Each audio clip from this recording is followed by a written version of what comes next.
ప్రభుత్వం తీరుపై కేటీఆర్ తీవ్ర స్థాయిలో విమర్శలు గుప్పించారు. మోటార్లు ఆన్ చేయకుండా యాగాలు చేయడం ప్రజల దృష్టి మళ్లించేందుకేనని విమర్శించారు. తెలంగాణలోని 7 సాగునీటి ప్రాజెక్టుల రద్దుపై జీఆర్ఎంబీ సమావేశాన్ని రద్దు చేయాలన్నారు. రాష్ట్ర కేంద్ర ప్రభుత్వాలు బాయ్కాట్ చేయకపోతే జలసౌధ ముట్టడిస్తామని హెచ్చరించారు. రైతుల ప్రయోజనాల రక్షణకు బీఆర్ఎస్ పోరాడుతుందని అన్నారు. అలాగే టెసక్టాట్ కంపెనీ వివాదంలో సీఎం సోదడి పాత్రపై ఆధారాలున్న మంత్రి శ్రీధర్ బాబు అసత్యాలు ప్రచారం చేస్తున్నారని కేటీఆర్ మండిపడ్డారు. 8-0 మేము ఉత్తగానే అనలేదు. 8 మంది బీజేపీ ఎంపీలు, 8 మంది కాంగ్రెస్ ఎంపీలు నిన్న పార్లమెంటులో కేంద్ర ప్రభుత్వం పక్క రాష్ట్రంలో ఉండే కెన్ బెత్వా ప్రాజెక్టుకు జాతీయ హోదా ఇచ్చింది.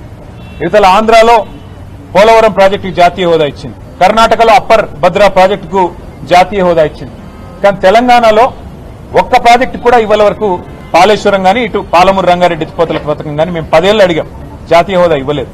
నిన్న సిగ్గు లేకుండా కేంద్ర ప్రభుత్వం పార్లమెంట్ సమావేశాల్లోనే మేము జాతీయ హోదా పాలమూరు రంగారెడ్డి ఎత్తిపోతల పథకానికి ఇవ్వం అని చెబితే కూడా చావలేని చేతగాని కాంగ్రెస్ బీజేపీ ఎంపీలు ఒక్కరు కూడా లేచి మాట్లాడలేదు.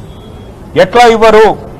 మీరు మీ భారతీయ జనతా పార్టీయే కదా పాలమూరులో జరిగిన బహిరంగ సభలో హామీ ఇచ్చింది, జాతీయ హోదా ఇస్తామని చెప్పింది మీరే కదా అని నిలదీసే సత్తా కూడా ఇవాళ అక్కడ ఉన్న ఎంపీలకు లేదు. ఎందుకంటే అక్కడ గులాబీ కండువా కప్పుకున్న ఎంపీలు లేరు. అది ఇవాళ తెలంగాణ చేసుకున్న మరి దురదృష్టంగా నేను భావిస్తూ, రేవంత్ రెడ్డి బ్రదర్స్ అందరూ చదువు రాదు, పొట్టగోస్తే అక్షరం ముక్క లేదు, వీళ్ళందరూ సడన్ గా కోట్లు బూట్లు వేసుకొని మరి ఇంత పెద్ద పెద్ద కంపెనీలకు చైర్మన్లు ఎట్లా అయిపోతున్నారు? ఎవరి కంపెనీ ఏంది కంపెనీ అని తవ్వితే ఈ కంపెనీ పేరు టెసరాక్ట్ అడ్వాన్స్ సిస్టమ్స్ ప్రైవేట్ లిమిటెడ్ అట. ఈ కంపెనీ ఫోన్ నెంబర్ ఇది, వాళ్ళ వెబ్సైట్ ఇది. కంపెనీ ఎంత గొప్ప కంపెనీ అయ్యా అంటే కంపెనీ ఫోన్ నెంబర్ ఏందని చూసినాం, 1234567889. ఇది వాళ్ళ వెబ్సైట్. మరి ఇట్లాంటి నెంబర్లు ఉండొచ్చని మాకు తెలియదు. కొత్త సాంకేతిక పరిజ్ఞానం రేవంత్ రెడ్డి ఏమైనా కనుక్కున్నాడో అది కూడా తెలియదు. మరి కంపెనీ ఎవరు ఏంది వీళ్ళ కథ ఏంటంటే ఒక్క ఉద్యోగి లేడు, నో ఎంప్లాయీ, జీరో ఎంప్లాయీ. ఇది నేను చెప్పట్లేదు, వాళ్ళే చెప్పారు.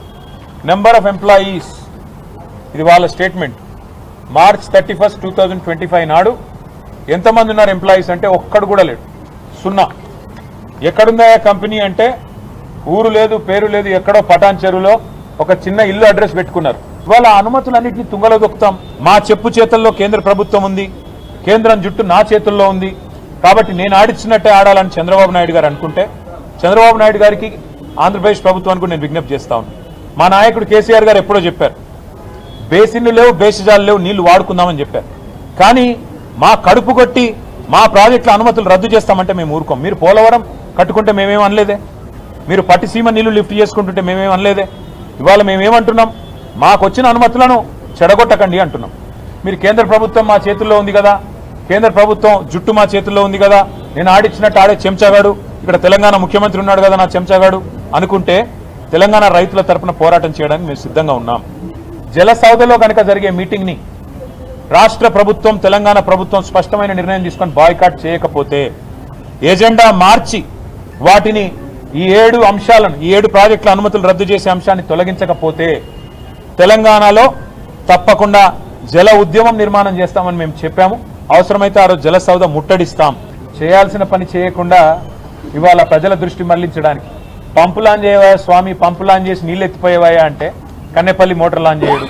తర్వాత వర్షం పడింది, వర్షాలు పడ్డ తర్వాత ఇవాళ యాగాలు చేస్తున్నాడు.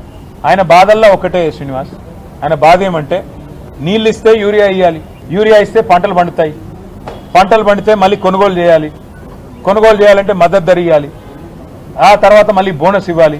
ఇదంతా ఇచ్చుడెందుకు, తప్పుడేక నీళ్ళు ఇవ్వకుండా ఎగ్గొడితే అయిపోతుందని చెప్పి ఇక్కడ నార్లాపూర్ పంపు లాంచ్ చేయడు, అక్కడ కన్నెపల్లి పంపు లాంచ్ చేయడు. వర్షం పడ్డది కాబట్టి ఇవాళ మళ్ళీ కొత్త కలరింగ్ ఇచ్చి నేనేదో చేస్తున్నా, నేను చేయడం వల్లనే వర్షం పడ్డది అన్నట్టు. ఇదే మహానుభావుడు కదా దేవతల మీద ఒట్టుబెట్టింది, ఒట్టుబెట్టి రుణమాఫీ మాట తప్పింది ఇదే మహానుభావుడు. కాబట్టి వర్ణ యాగాలు కాదు చేయాల్సింది ముఖ్యమంత్రి గారు. యాగం చేస్తే తప్పులేదు, కానీ యాగంతో పాటు చేయాల్సిన పని చేయాలి.